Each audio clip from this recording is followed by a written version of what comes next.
नमस्कार दोस्तों।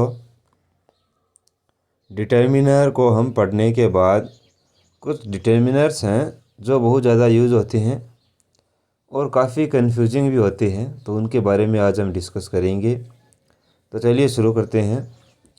हमारा पहला है ईच और एवरी। ईच व एवरी के साथ सिंगुलर वर्ब का प्रयोग होता है। जैसे each student gets a gift, प्रत्येक विद्यार्थी।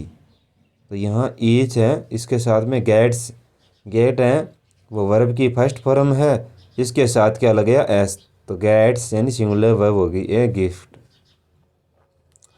एवरी सीट वॉज ऑक्यूपाइड, प्रत्येक जो सीट है वो ऑक्यूपाइड हो गई है यानी अधिकृत कर ली गई है। तो वॉज क्या है, सिंगुलर वर्ब है। ईच का प्रयोग है वो दो या दो से अधिक के लिए होता है, लेकिन एवरी का जो प्रयोग है वो दो से अधिक के लिए ही होता है। ईच का प्रयोग निश्चित संख्या हेतु किया जाता है। जैसे each of the 10 students gets a prize, यानी प्रत्येक 10 विद्यार्थियों को प्राइज मिला। अब 10 है वो क्या है, निश्चित संख्या है। अगर यहाँ सीधा होता स्टूडेंट्स तो यहाँ एवरी आता एवरी, तो एवरी का प्रयोग कहाँ होता है, एवरी का प्रयोग अनिश्चित संख्या के लिए किया जाता है। जैसे every student was given A medal, प्रत्येक विद्यार्थी को मेडल दिया गया। अब यहाँ संख्या निश्चित नहीं है कि 5 है, 10 है, 20 है, लेकिन प्रत्येक विद्यार्थी को मेडल दिया गया, तो यानी निश्चित संख्या है तो यहाँ हमें ईच का प्रयोग करना होता है, और अनिश्चित है तो वह हमें एवरी का प्रयोग करना है। आगे देखते हैं। ईच है वो इंडिविजुअलिटी या सेपरेट एक्शन के लिए उपयोग किया जाता है। जैसे ईच स्टूडेंट एट फूड, प्रत्येक विद्यार्थी ने खाना खाया, 1 बाय 1 एक एक करके। यानी अगर आपको एक अलग अलग यूनिट को अब डिवाइड करके बताना चाहते हैं तो ईच का प्रयोग करना है। एवरी का प्रयोग है वो ग्रुप के लिए किया जाता है। जैसे एवरी स्टूडेंट वॉज हैप्पी, प्रत्येक विद्यार्थी है वो खुश था, तो यानी ग्रुप के बारे में बता रहा है, जितने विद्यार्थी थे वो सब खुश थे, यानी अलग अलग करके नहीं बता रहा है। अब इसके बाद में देखते हैं आगे क्या है। ईच एक प्रोनाउन भी है, इसीलिए ईच के बाद ऑफ का प्रयोग किया जा सकता है। यानी ईच है वो क्या है, डिटर्मिनर का, यानी डिटर्मिनर या एडजेक्टिव कह सकते हैं। एडजेक्टिव है, उसी के रूप में डिटर्मिनर है वो उसका अलग से अध्ययन किया जाता है। जो वर्ड चेंज नहीं होते हैं वो डिटर्मिनर के रूप में हम पढ़ रहे हैं। तो ईच एक प्रोनाउन है, इसलिए इसके बाद में ऑफ का प्रयोग किया जा सकता है। जैसे each of the students is doing his work, यानी प्रत्येक जो विद्यार्थी हैं वो डूइंग यानी कर रहा है अपना काम। एवरी एक डिटर्मिनर्स हैं, इसीलिए इसके साथ ऑफ का प्रयोग नहीं होगा। जैसे एवरी स्टूडेंट होगा, एवरी ऑफ द स्टूडेंट्स, इस प्रकार का वाक्य हमें नहीं होगा।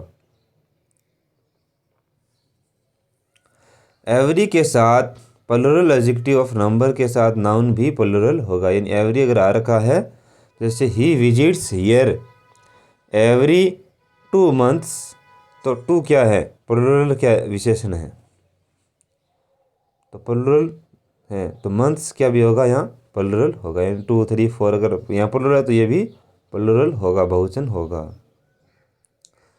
अब इसके बाद में हम देखते हैं फ्यू, ए फ्यू और द फ्यू, इन तीनों का प्रयोग किसके साथ होता है।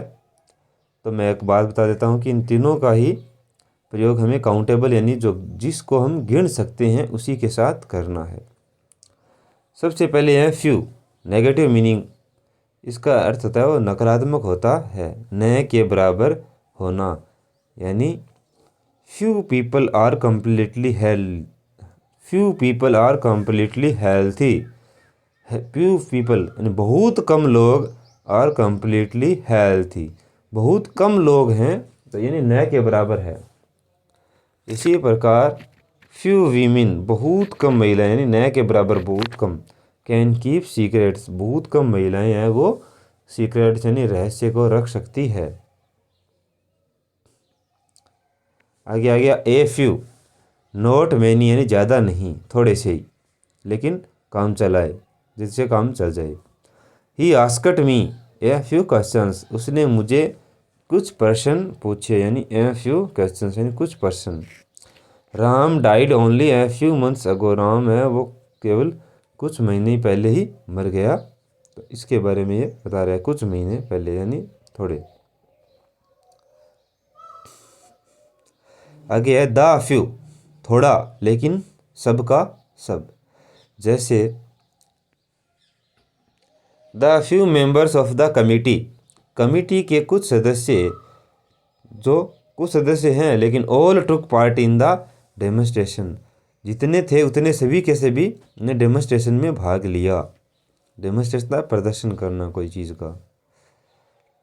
आगे है द फ्यू बुक्स ही हैड, उसके पास जो कुछ किताबें थी, were given to a poor student, एक गरीब विद्यार्थी को दे दी गई, यानी जितनी थी उतनी सब की सब, इसीलिए आता है द फ्यू।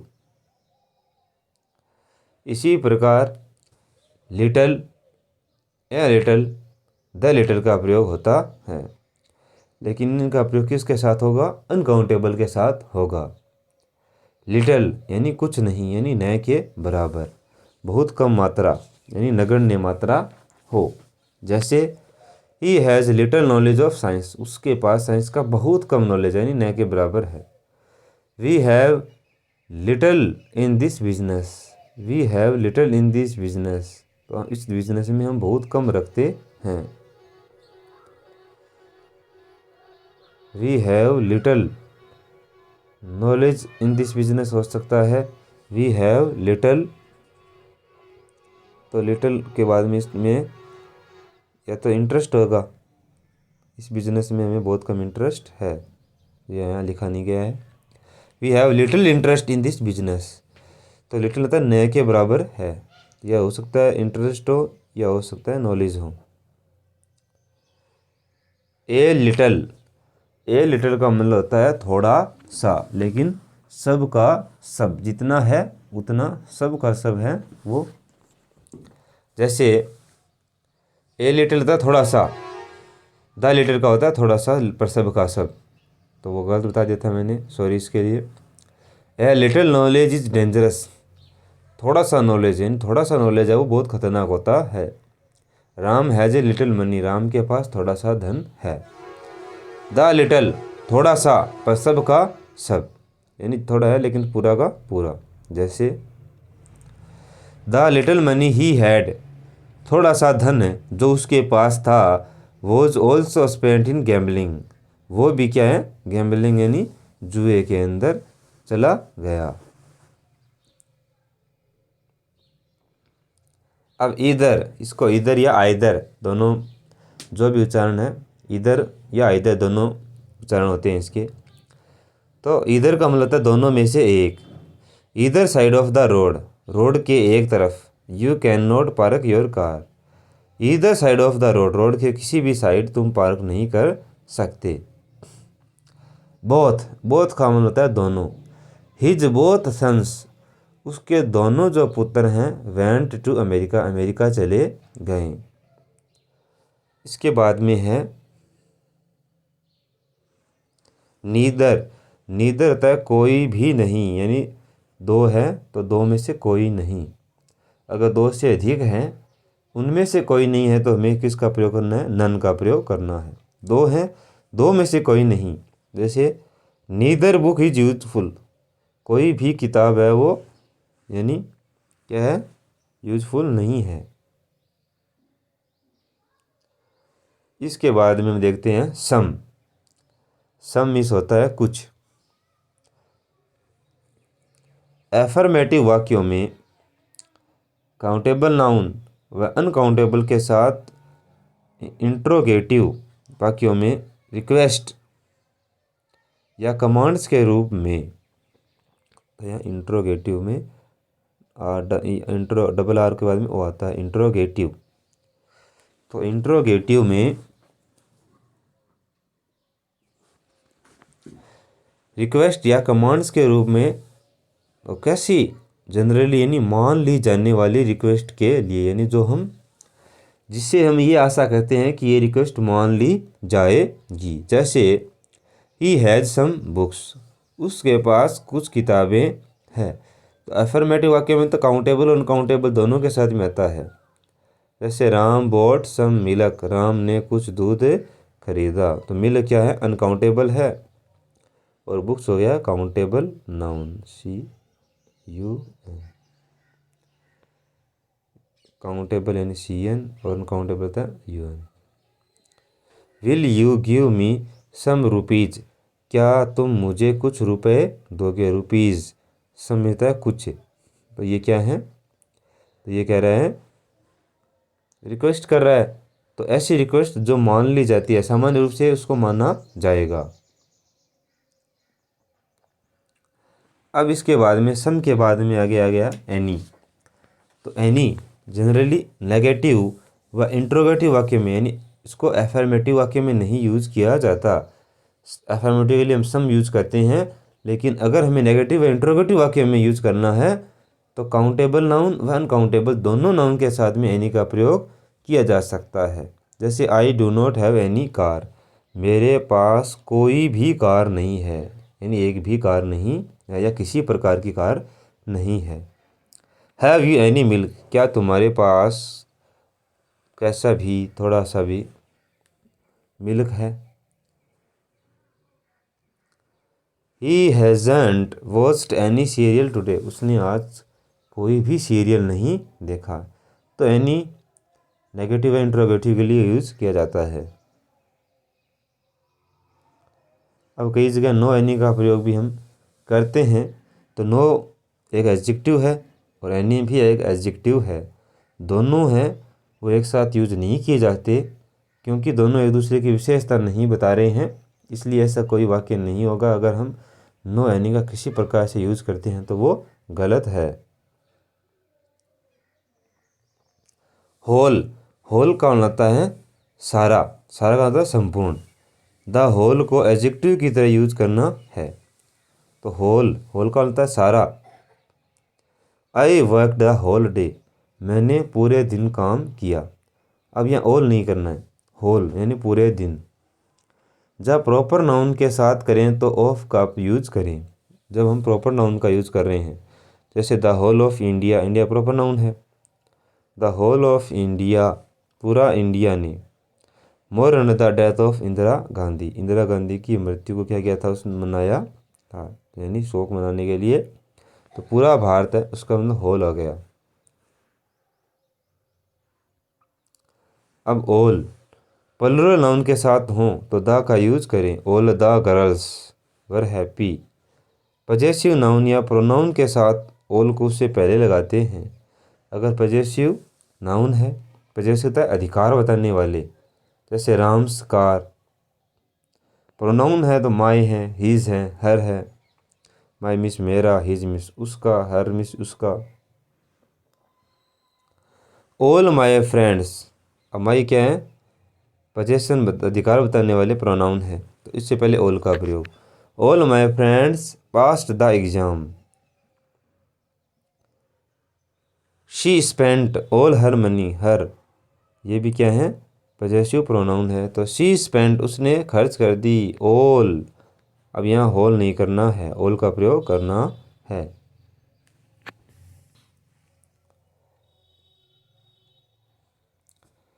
बोथ के साथ, अब कह रहे हैं कि अगर हमें बोथ के साथ किस प्रकार यूज करना है, तो बोथ के साथ द को बोथ के बाद ही रखा जाता है। अगर कई जगह हमें बोथ के बाद में द रखना है, बाकी अगर यूज होता है तो पहले नहीं करना है, ये ध्यान रखना है।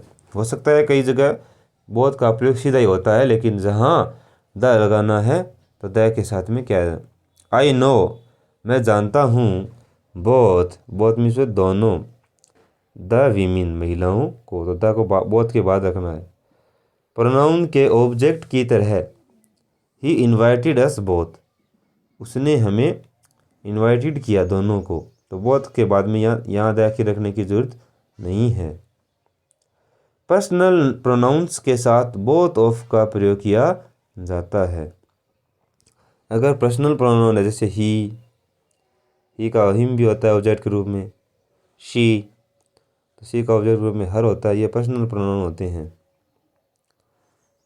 तो पर्सनल प्रोनाउन के साथ में हमें बोथ ऑफ का प्रयोग करना है। जैसे ही इन्वाइटेड बोथ ऑफ अस, उसने हम दोनों को इन्वाइटेड किया। Both of them can do this work, वो दोनों ही इस काम को कर सकते हैं।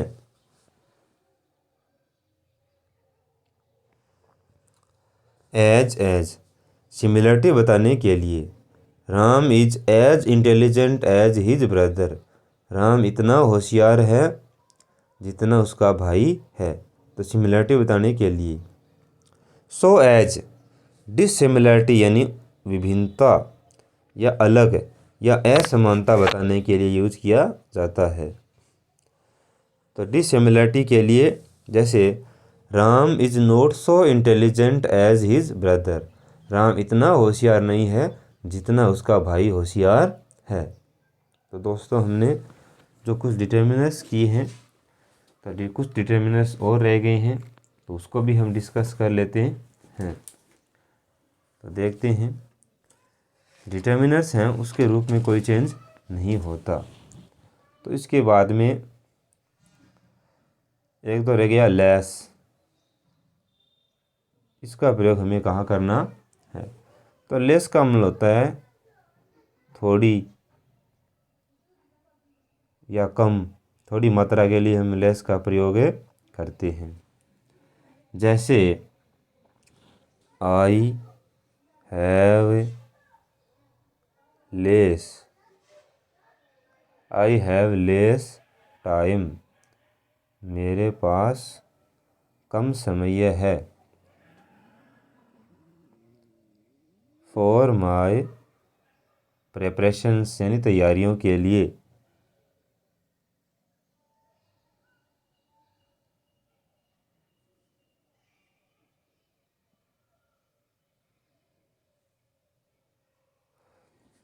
तो लेस का मतलब थोड़ी मात्रा के लिए। एक दो उदाहरण इसके और देख लेते हैं। जैसे ही हैज़ लेस मनी, उसके पास थोड़ा या कम धन है। टू बाई ए कार, एक कार खरीदने के लिए उसके पास धन है वो कम है, या पैसा है वो कम है। इसके बाद में देखते हैं दे स्पेंट, उन्होंने खर्च किया less than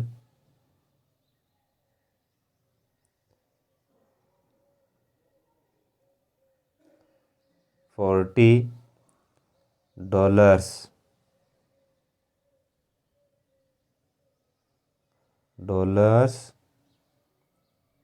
on their trip, TRIP, trip.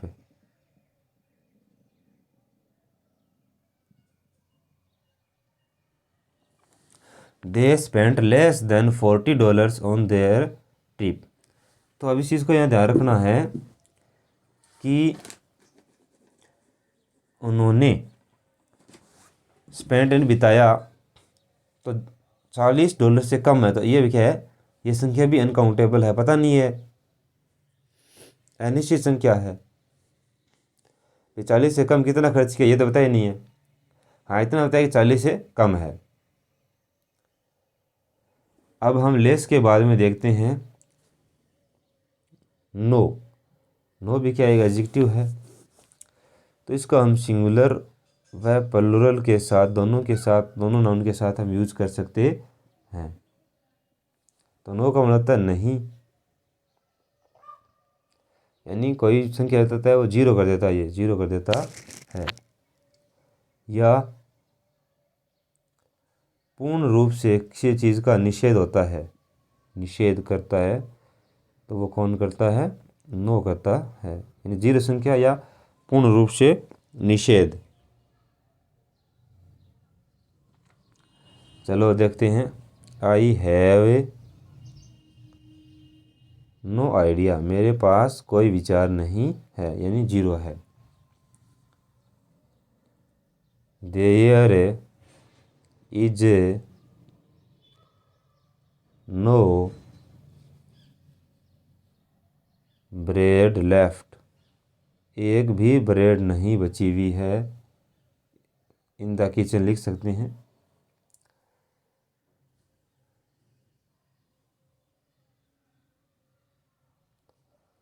There are know people,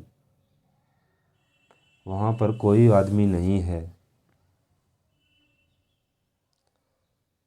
no cars allowed, किसी कार को अनुमति नहीं है।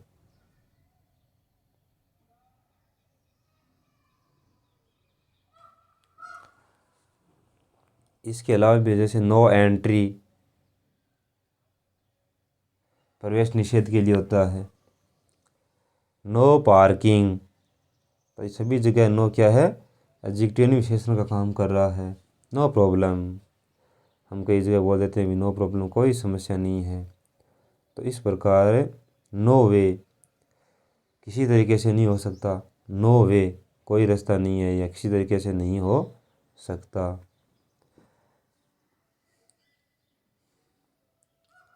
अब हम देखते हैं नो व नोट। हो सकता है हमें ये लगते हैं कि नो और नोट एक जैसे हैं, इनमें कोई फ़र्क नहीं है।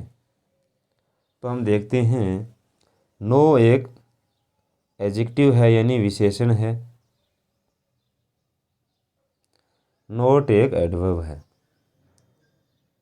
तो ये पहला डिफरेंस हो गया, ये विशेषण है और ये एडवर्ब है, क्रिया विशेषण है। इसके बाद में हम देखते हैं नो का प्रयोग किसके साथ होगा, नाउन के साथ में होगा क्योंकि ये विशेषण है। जैसे आई हैव नो आइडिया या नो टाइम, मेरे पास कोई समय नहीं है। इसी प्रकार अगर हम नोट का प्रयोग करते हैं तो नोट क्या है, एडवर्ब है। तो इसका प्रयोग कैसे होगा देखते हैं। आई do not have, I do not have time. अब नोट का प्रयोग सामान्यतः हेल्पिंग वर्ब के साथ में होता है, नेगेटिव नकारात्मक वाक्य बनाने के लिए। हैव क्या, यह मैन वर्ब का काम कर रही है। हैव मीन्स होता है रखना, तो नोट है वो किसको कर रही है, हैव को क्वालिफाई कर रही है।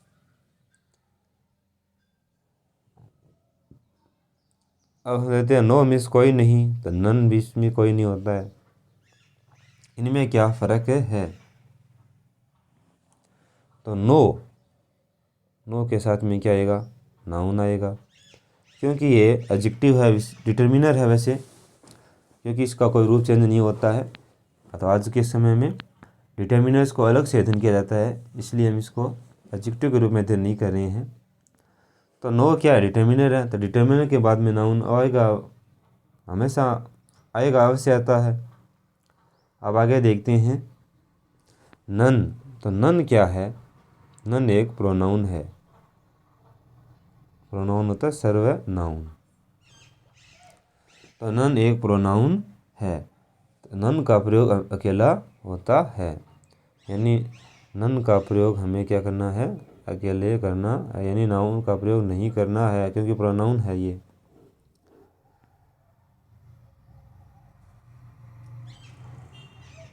क्योंकि नन का प्रयोग अकेला होगा, या हो सकता है नाउन की जगह हो लेकिन नाउन के साथ नहीं होता है। जैसे there is no coffee left. तो नो किसके साथ था, कॉफ़ी के साथ, विशेषण के साथ में आया कि वहाँ कोई कॉफ़ी नहीं बची हुई है।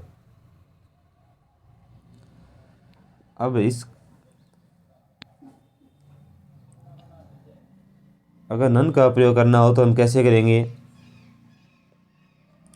हाउ मच कॉफ़ी, कितनी कॉफ़ी।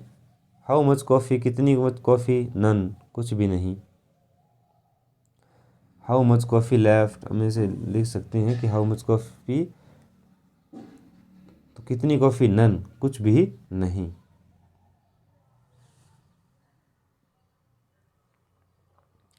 नन है वो एक प्रोनाउन है, तो इसका प्रयोग जिस नाउन के लिए यूज हुआ है उसी के अनुसार वर्ब का प्रयोग करना है। तो अगर सिंगुलर के लिए हुआ तो सिंगुलर वर्ब यूज करनी है, प्लुरल के लिए हुआ तो प्लुरल वर्ब यूज करनी है। इस चीज़ का आपको हमेशा ध्यान रखना है। इसके बाद में हम देखते हैं ए bit of. A bit of कौन होता है? थोड़ा सा या ज़रा सा, यानी थोड़ा अमाउंट के लिए हम यूज करते हैं। तो स्मॉल अमाउंट के लिए हम ए बिट ऑफ का यूज करते हैं। तो अनकाउंटेबल के साथ इसका यूज होता है। अनकाउंटेबल अगर नाउन है तो इसका हमें ए बिट का प्रयोग करना है। जैसे would you like a bit of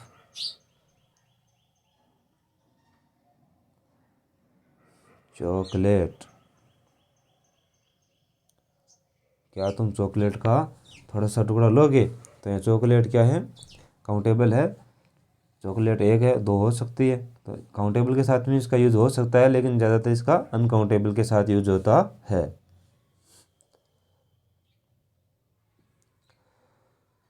जैसे there is a bit of milk left, थोड़ा सा दूध बचा हुआ है। तो मिल्क क्या है? अनकाउंटेबल है, तो इसको काउंटेबल और अनकाउंटेबल दोनों के साथ में यूज किया जा सकता है। इसके बाद में देखते हैं ए लॉट ऑफ, या हम लॉट्स ऑफ का प्रयोग कर सकते हैं। Lots of, A lot of का या लॉट्स ऑफ का प्रयोग कर सकते हैं। इनमें कोई डिफरेंस नहीं है, केवल हम अपनी सुविधा के अनुसार इनको बोलने में यूज कर लेते हैं। तो ए लॉट ऑफ का प्रयोग है वो काउंटेबल नाउन और अनकाउंटेबल नाउन दोनों के साथ में यूज किया जा सकता है। इन दोनों के साथ यूज किया जाता है।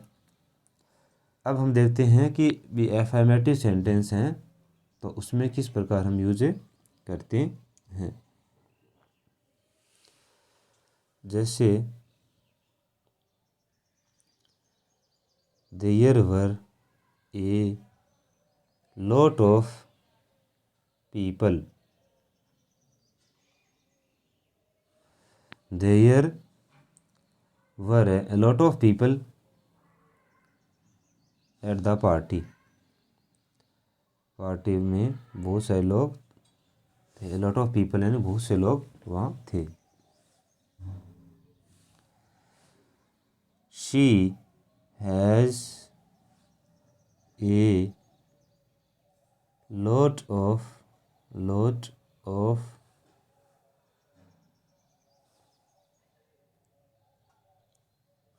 फ्रेंड्स। lot of फ्रेंड्स भी हो सकता है। इस पर को हम ऐसे भी लिख सकते हैं she has lots of friends. इस प्रकार भी हम लिख सकते हैं, इनमें कोई फ़र्क नहीं है।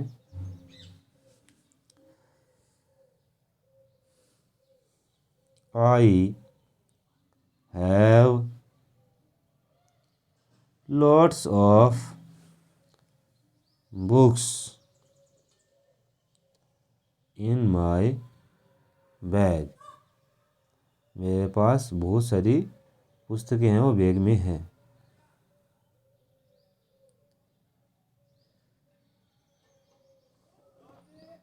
अब देखते हैं नेगेटिव वाक्य के लिए। तो नेगेटिव वाक्य ए लॉट ऑफ का प्रयोग हमें अफर्मेटिव यानी स्वीकारात्मक वाक्य में करना है। अगर हम नेगेटिव वाक्य बनाना चाहते हैं तो हमें किसका प्रयोग करना है? मैनी में ज़्यादा या मच का प्रयोग करना है। तो काउंटेबल है तो मैनी का, काउंटेबल नाउन है तो हमें मैनी का करना है, और अनकाउंटेबल है तो हमें मच का प्रयोग करना है। जैसे I do not have money, मेरे पास, I do not have many friends, मेरे पास ज़्यादा मित्र नहीं है। अगर ज़्यादा मित्र है तो अफर्मेटिव वाक्य हो गया, इसको हमें लॉट्स ऑफ या ए लॉट ऑफ से बनाना है। अगर उसी वाक्य को नेगेटिव बनाना है तो आई do not have many friends, मेरे ज़्यादा मित्र नहीं है, यानी हमें किसका प्रयोग करना है? मैनी या मच का प्रयोग करना है। अब इसके बाद में हम अब अगला देखते हैं सेवरल। अगला जो डिटर्मिनर है वो सेवरल होता है, कई, जिसको हम कह सकते हैं मैनी की तरह यूज होता है, कई।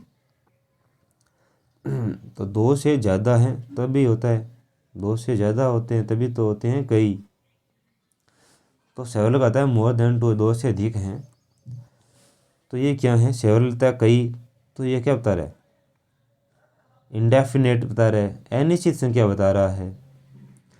और सामान्य रूप से ये स्मॉल अमाउंट को बताता है, स्मॉल नंबर के लिए यूज होता है। जैसे 10 से लगभग कम होती है, 2 से अधिक होती है, तो 3 से लगभग 10 के बीच की संख्या के लिए इसको ज़्यादा यूज किया जाता है। इससे ज़्यादा संख्या हो सकती है, लेकिन ज़्यादातर सेवल का प्रयोग है वो 3 से 10 के लिए ही किया जाता है। अगर ज़्यादा है तो ये भी यूज किया जा सकता है। जैसे आई हैव सेवरल आइडियाज़, मेरे पास कई विचार हैं। इसका मतलब ज़्यादा हैं, लेकिन ऐसे नहीं है कि सैकड़ों हैं। इसके बाद में इट टुक सेवरल डेज, यह कई दिन लेगा।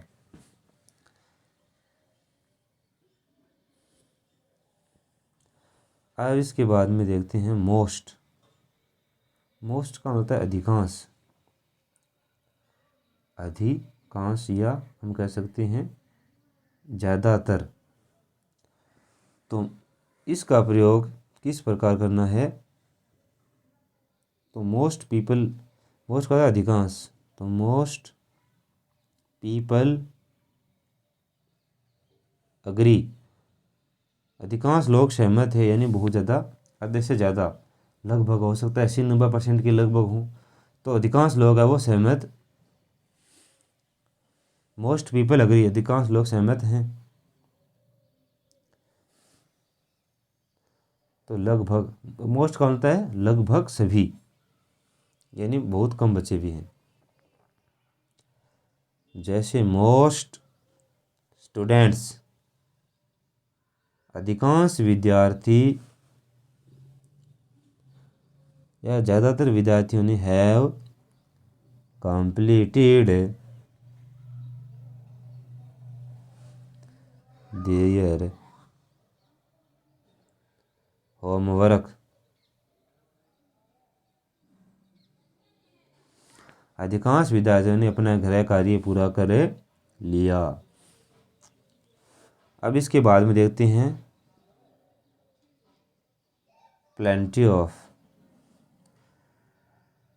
प्लेंटी ऑफ होता है पर्याप्त, यानी जितनी ज़रूरत है उतनी, पर्याप्त यानी इनफ, इनफ से ज़्यादा, यानी पर्याप्त से थोड़ा ज़्यादा, जितनी आवश्यकता है, यानी ज़रूरत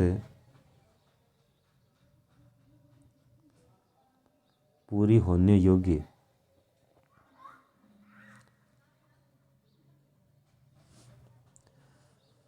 तो प्लेंटी ऑफ का प्रयोग हम काउंटेबल नाउन और अनकाउंटेबल नाउन के साथ में, दोनों के साथ में कर सकते हैं।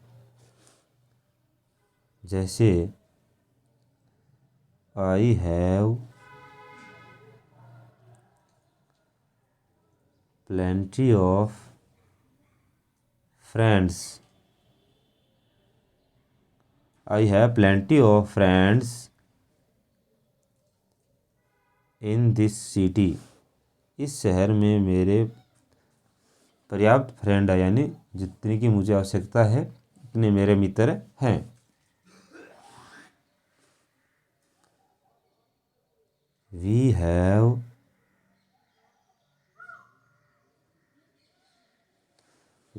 प्लेंटी ऑफ टाइम, हमारे पास पर्याप्त समय है। अब टाइम क्या है? अनकाउंटेबल नाउन है। पीछे जो फ्रेंड एच आया था वो काउंटेबल नाउन था। तो we have plenty of time, हमारे पास पर्याप्त टाइम है। टू फिनिश यानी पूरा करना,